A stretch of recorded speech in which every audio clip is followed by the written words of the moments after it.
Hi there, Riley and Eureka friends. I'm back with lesson number 3 at our stay-at-home art studio. And before I get started, I have a book I would like to read. If you were doing my Facebook challenges when we first started all of this stay-at-home stuff, you've heard this story before. But it's a really great story and it goes really well with our lesson today. This book is called Mixed, a colorful story by Ari Chung, and I'm reading this with permission from Scholastic Publishing. So, Mixed. Reds were the loudest. Yellows were the brightest. And blues were the coolest. Everyone lived in color harmony until one afternoon when a red said, "Reds are best."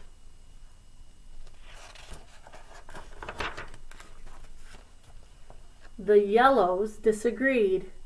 "No, we're the best because we are the brightest." The blues were too cool to even respond. The colors decided to live in separate parts of the city. And here's Redville, Blue Town, and Yellow Heights.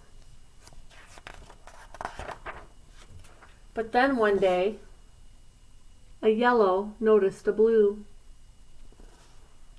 "I feel so happy when I'm near you, and I feel so calm when I'm with you."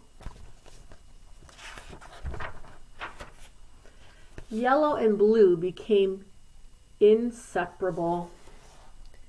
Life felt so vibrant. But not all of the colors were happy about it. "Colors shouldn't mix. I don't like yellow's effect on blue. That blue isn't bright enough for yellow." But yellow and blue loved each other so much that they decided to mix.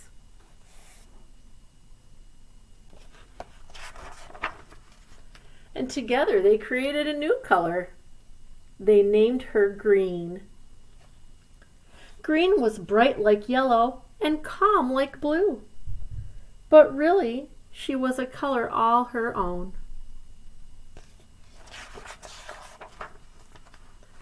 Everyone was fascinated. "She's so cute. I've never seen anything like her before. Can I hold her?" The colors began to see new possibilities. Soon other colors mixed. Red and yellow made orange, and blue and red made purple.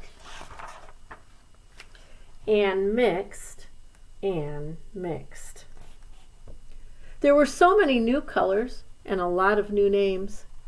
"Be careful, Jade. Don't forget your glasses, Lavender. Have fun, Amber."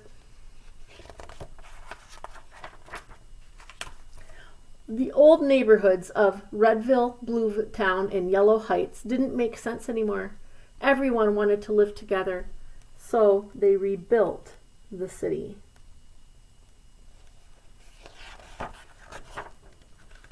The new city was full of color.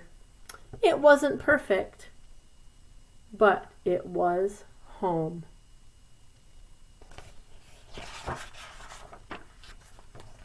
The end. So I think that is just a great story. So in that story they talked about primary colors, and those primary colors mixed to make new colors, which we call secondary colors. And most of you have learned that at some point in the year this year when we were in our art studio. So your lesson for this week is to go around your house and collect items of different colors.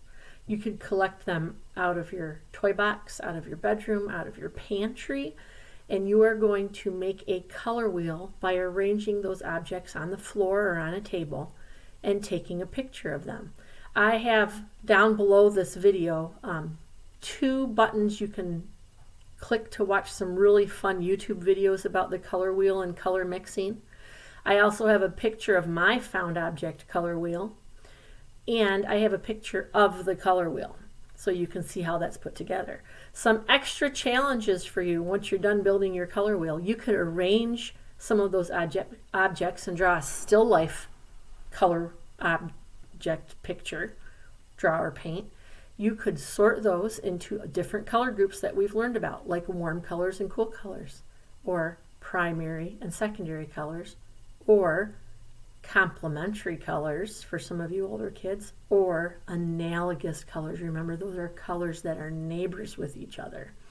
So when you're done doing that, when you've built your color wheel, when you've arranged it, take a picture of it on the floor or on the table and send it to me.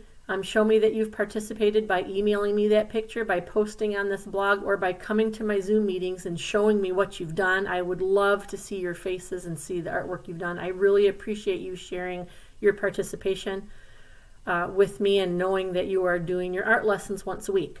So thanks, guys. I miss all of you. I cannot wait to see what you do with this color wheel challenge.